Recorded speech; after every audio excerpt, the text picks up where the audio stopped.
trying to say that the findings, the cardiac findings that we see, were incidental instead of being direct effects of COVID? We've seen both. We have seen people who have had the complication of COVID, but we have also seen several people who had the heart disease and we picked it up now. Okay. So what do you think, what is the pathophysiology or the idiopathogenesis of COVID causing these cardiac symptoms?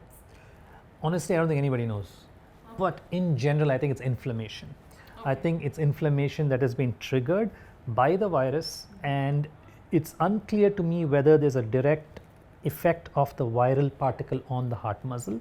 There may be some direct pathogenic effect, but I think most of it is probably inflammation, which is a good thing because once you suppress the inflammation, it looks like a lot of this is settling down, and many people are actually spontaneously also getting better. Not everybody, but many people are getting better even spontaneously. Okay. So since we have gone through a comprehensive array of cardiac in the ICU, let us go to something which happens after the ICU. So would you like to talk a little bit about cardiac rehabilitation? Sure. So I think I touched on that earlier. So when you have patients who have a weak heart, who are recovering from it, the analogy I give to people is that of a fracture. When you get a fracture, you need to put a cast and you can't walk right away, you can't move right away.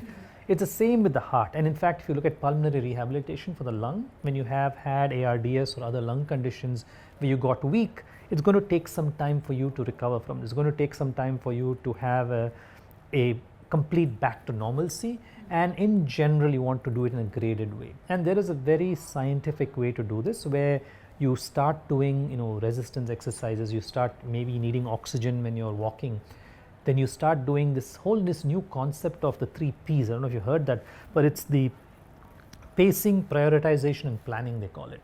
So for example, a patient, even a heart attack or even post-COVID lung disease like lung fibrosis wants to go from say his bed to the restroom. A lot of patients automatically just walk, but then they get really short of breath. So what we tell them is about pacing, which means you get up from bed, sit by the side, take a break, stand up, take a break, walk 10 steps, take a break. If you need oxygen, use the oxygen. Don't just say it's only a 2-minute thing, I'm not going to use it, because your energy levels will be much better. If you're exercising, your energy levels are better if you're using oxygen, for example.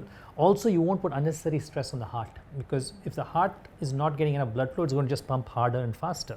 So pacing is that concept. And then the other concept of prioritization in rehabilitation, which is where you think about, okay, today I'm going to do 2 things, not 20 things. Your mind would want me to do 20 things, but you may not be able to do that. So you're going to go get your groceries and then you're going to sort out your mail, for example.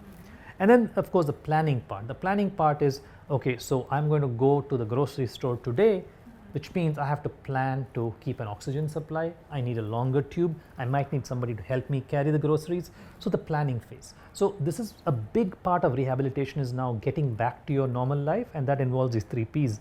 And the other part of it that it involves is the physical rehabilitation, which is the exercise, building the muscle back.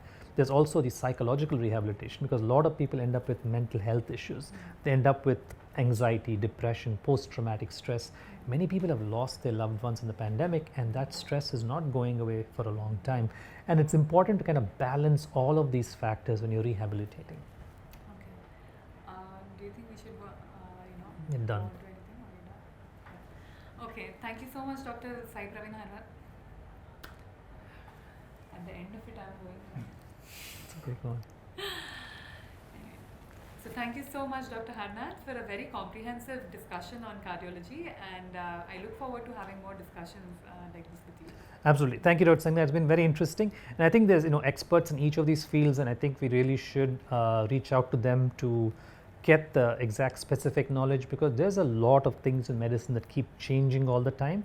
And it's important to stay up to date, and it's important to really keep revamping what you're doing. But absolutely learn the fundamentals, because medicine is all about the fundamentals. That's not going to change. But in addition to that, communication is important, and like we always said before, compassion and empathy are key to everything that we do. Yeah, absolutely. Right. So keep upskilling and keep watching. Thank you.